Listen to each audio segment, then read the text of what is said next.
Bonjour à tous, aujourd'hui nous allons parler de deux romans. Il y a Le mystère de la chambre jaune et Le parfum de la dame en noir. Il s'agit de deux romans écrits par Gaston Leroux, l'un étant paru en 1907 et l'autre en 1908.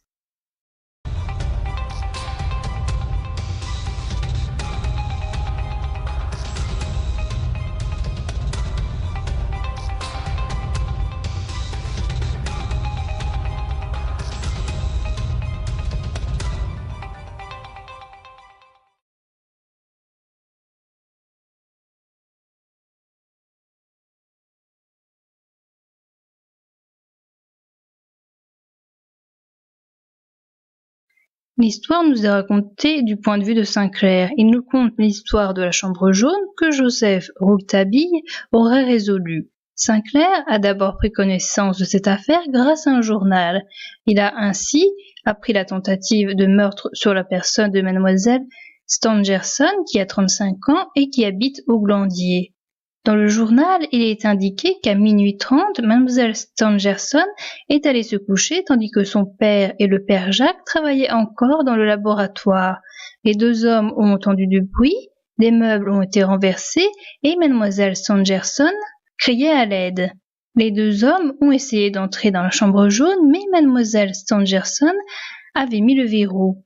Le père Jacques a pensé que l'assassin était passé par la fenêtre. Il a fait le tour du pavillon et il est tombé sur le couple Bernier qui sont domestiques au château. Une fois à la fenêtre, le père Jacques a remarqué que les barreaux étaient intacts et que les volets étaient fermés. Les quatre individus réunis devant la porte de la chambre de mademoiselle Stangerson ont réussi à faire céder la porte. La pièce était en désordre, mademoiselle Stangerson avait des traces d'ongles au cou et un trou à la tempe. Il y avait différents indices. Il y avait une marque de main ensanglantée sur le mur, il y avait un mouchoir ensanglanté, un béret, des traces de grands pieds, un revolver qui appartenait au père Jacques. Par contre, ils n'ont trouvé personne dans la chambre. Rouletabille, qui est reporter, a pris connaissance de cette histoire grâce au journal.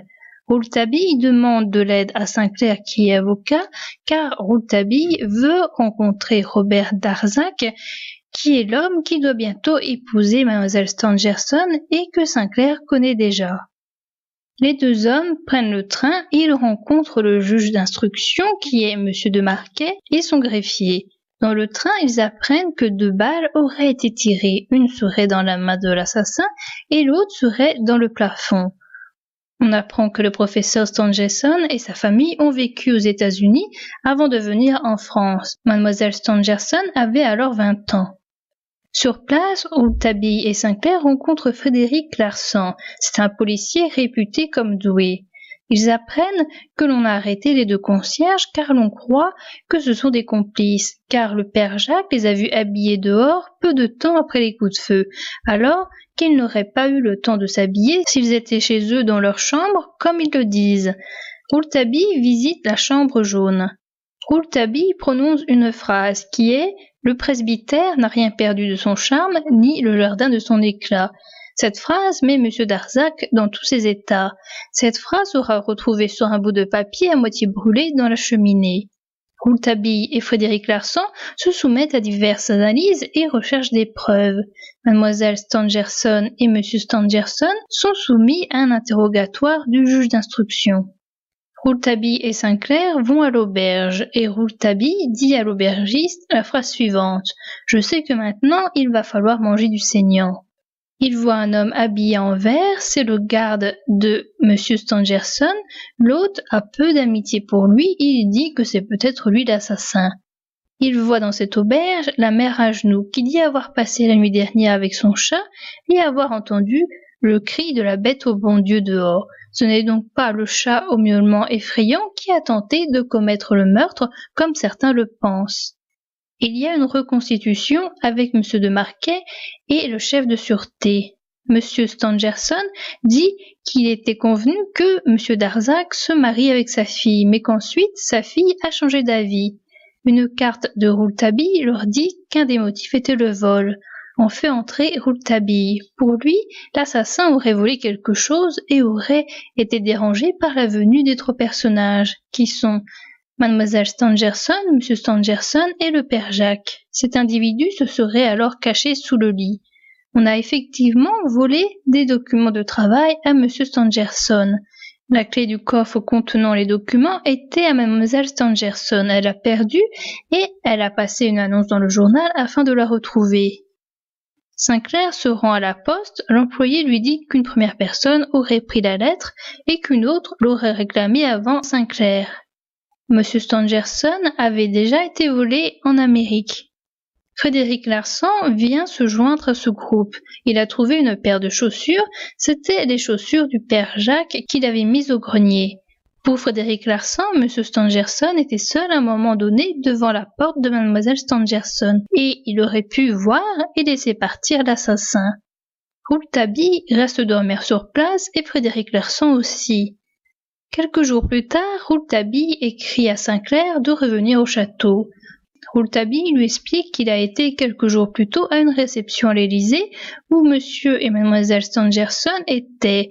Rouletabille ne les connaissait pas, mais il a senti le parfum de cette femme qui est le même que celui que portait une femme qui venait le voir quand il était enfant. Il a vu ensuite mademoiselle Stangerson et monsieur Darzac se promener dans le jardin, et mademoiselle Stangerson a prononcé la phrase à propos du presbytère. Il s'agit de la lettre que mademoiselle Stangerson a eue au bureau de poste. Rouletabille se doute qu'il y a un homme entre mademoiselle Stangerson et monsieur Darzac. Rouletabille attend l'assassin pour ce soir. Frédéric Larsan est parti suivre monsieur Darzac à Paris. Il s'est passé un événement quand Sinclair n'était pas là. Une nuit, il a aperçu des pas sur le sol qui l'ont mené à la chambre de mademoiselle Stangerson. Il n'a rien entendu à travers la porte et il n'a rien pu voir à cause de la clé enfoncée dans la serrure. Il est sorti et il a pris une échelle pour voir ce qui se passait à la fenêtre. Mademoiselle Stangerson n'était pas là, mais il y avait un homme qui écrivait à son bureau. Rouletabille a alors mis en place monsieur Stangerson, le père Jacques, Larsan et lui-même. Les trois hommes sont mis à différents endroits dans les couloirs, tandis que lui, Rouletabille, entrait par la fenêtre pour pousser cet homme vers les couloirs afin de le capturer. Les quatre hommes se croisent tous dans un des couloirs et l'homme a disparu, on ne sait pas comment. Mademoiselle Stangerson n'était pas dans sa chambre car elle dormait dans le boudoir avec deux gardes malades. On apprend que le couple Bernier était dehors la nuit de la tentative d'assassinat car il braconnait. Du coup, on a l'explication de la phrase. La phrase dite à l'aubergiste par Rouletabille était une phrase qu'il a entendue lui-même venant de l'aubergiste peu auparavant. À cause de l'arrestation du couple Bernier, l'aubergiste n'a plus le butin du braconnage et il devra se tourner vers d'autres types de viande. Après cette explication de Rouletabille, on retourne au jour J. Rouletabille pense que l'assassin va attaquer cette nuit. Rouletabille place Sinclair dans un cabinet, tandis que lui est dans une autre partie de la galerie. Sinclair voit sortir de la chambre d'Arthur Rance le garde. Il donne le signe convenu à Rouletabille, mais il ne vient pas. En allant dans sa chambre, Sinclair trouve son ami allongé par terre. Il est endormi à cause d'un narcotique donné par mademoiselle Stangerson. Sinclair entend un cri. Il accourt vers la chambre de mademoiselle Stangerson. Il croise un individu et il décide de le poursuivre. Sinclair descend l'escalier. Il rencontre Arthur Rance. Dehors, il tire sur l'homme qui est peut-être touché mais qui continue tout de même de s'enfuir. Bernier le vise et l'homme tombe de l'autre côté de l'angle du château. Quand ils vont chercher le cadavre, ils remarquent que c'est celui du garde, mais ce garde est mort d'un coup de couteau. Mademoiselle Stangerson, elle, a été blessée par un couteau mais n'est pas morte. La police arrête Darzac car on le croit responsable parce qu'il ne veut pas donner son emploi du temps et car il est descendu la nuit précédente dans la gare la plus proche. Rouletabille part en voyage. Le 15 janvier, c'est le jour du procès. Rouletabille vient assister à ce procès et il donne son opinion quant à l'affaire. Le jour de la seconde tentative de meurtre sur mademoiselle Stangerson, le garde revenait d'un rendez-vous avec la femme de l'aubergiste quand il a entendu les coups de feu. Il a fait demi-tour, mais l'homme sur qui on tirait est allé vers lui et l'a tué d'un coup de couteau. Lors de son voyage, Rouletabille a été en Amérique. Rouletabille a appris que l'autre nom de Frédéric Larsan est Ballmeyer. C'est un escroc qui arrive toujours à s'enfuir. S'ils n'ont pas vu d'homme dans le carré de la cour où ils étaient après avoir tiré, c'est que cet homme est monté à l'étage grâce à une cheville. Cet homme aurait tenté d'assassiner mademoiselle Stangerson à 2 reprises car il en était amoureux.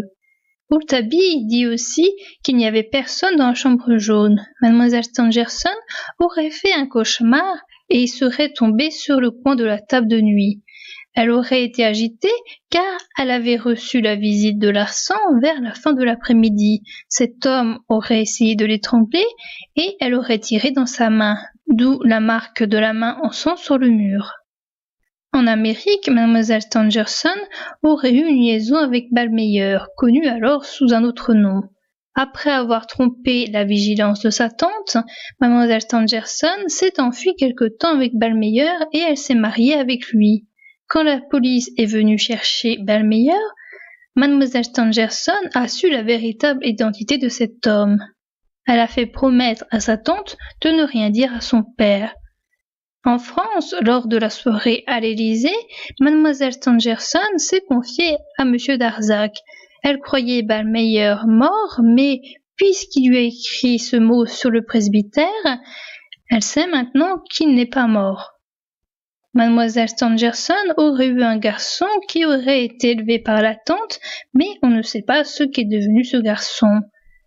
Rouletabille dit quelques-unes des informations lors du procès en 2 temps afin de donner à Frédéric Larsan l'occasion de s'échapper, car Rouletabille ne veut pas que toute la vérité soit connue. Il tait certains aspects lors de l'audience.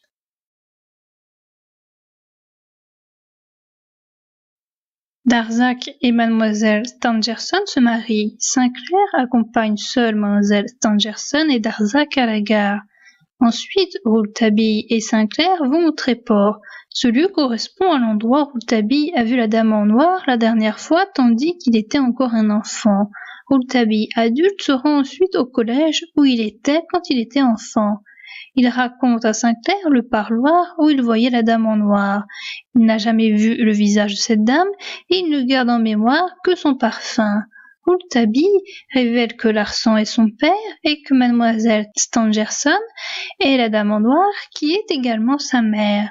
Rouletabille s'est enfui du collège car on le croyait voleur. Il trouvait des objets dérobés cachés par d'autres grâce à son intelligence. Les autres, trouvant cela douteux, ont cru que c'était lui l'auteur des vols. On a cru Rouletabille mort car on a perdu ses traces au canal. Il a vécu une vie de mendiant avant de partir pour Marseille où il a effectué divers jobs. Il est monté ensuite à Paris et a demandé à Gaston Leroux une place de reporter. Adulte, il continue de penser que sa mère voit en lui un voleur et c'est une des raisons pour lesquelles il n'a pas dit à mademoiselle Stangerson qu'il est son fils. Mademoiselle Stangerson et Darzac, qui devaient aller en Orient pour leurs noces, changent d'avis et ils vont rejoindre monsieur Stangerson à Menton.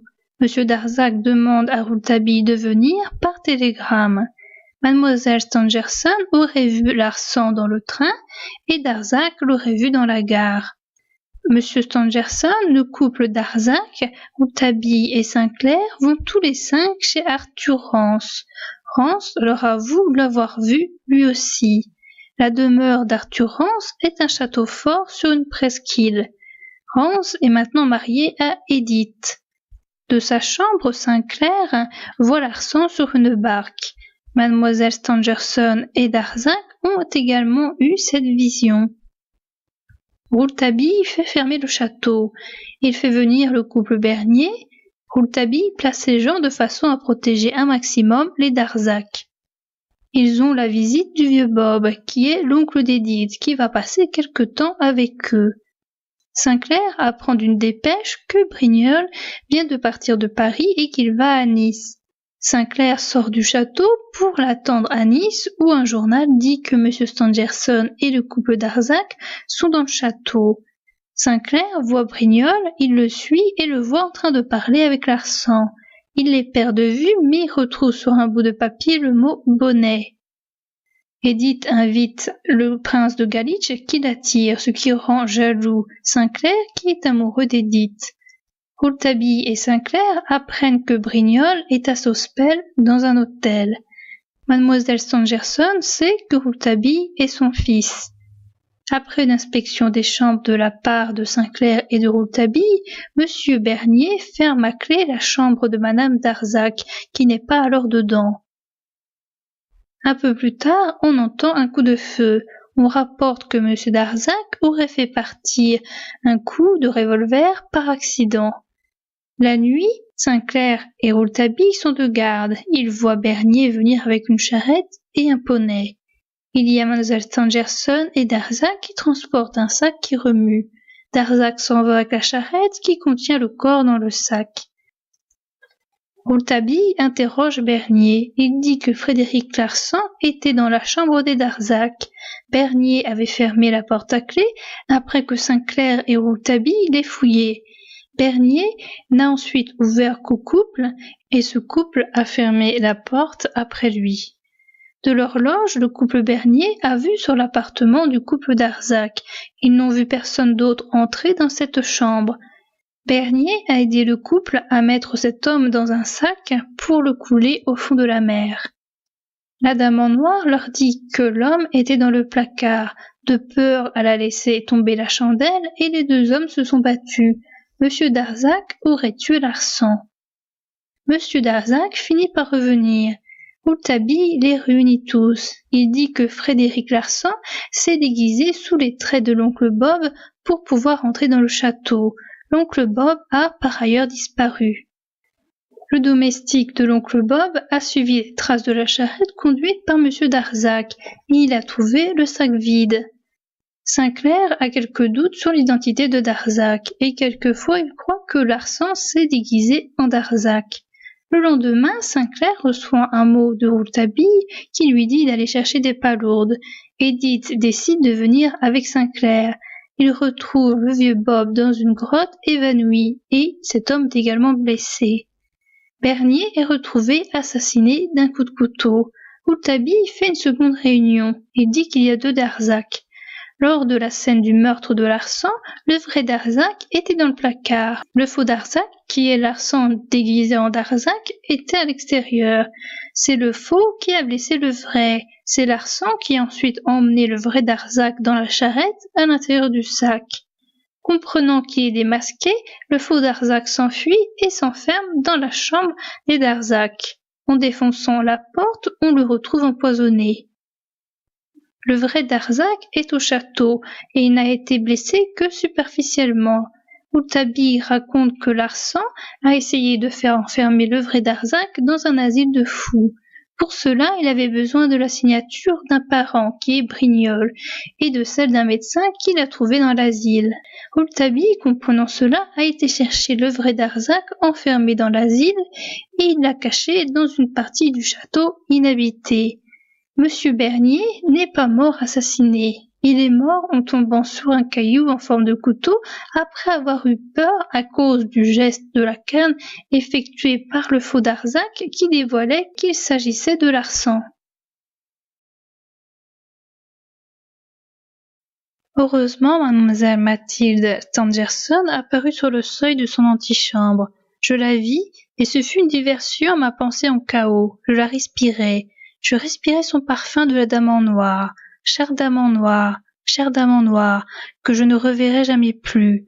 Mon Dieu, 10 ans de ma vie, la moitié de ma vie pour revoir la dame en noir. Mais hélas, je ne rencontre plus de temps en temps, et encore, que le parfum, à peu près le parfum, dont je venais respirer la trace, sensible pour moi seul, dans le parloir de ma jeunesse. Et c'est cette réminiscence aiguë de ton cher parfum, dame en noir, qui me fit aller vers celle-ci que voilà tout en blanc, et si pâle, et si belle sur le seuil de la galerie inexplicable. C'est fou, dit-il. Je crois que je vais devenir fou. Qu'est-ce que vous voulez? C'est plus fort que moi, n'est-ce pas? L'idée que je vais revoir le parloir, où elle m'attendait.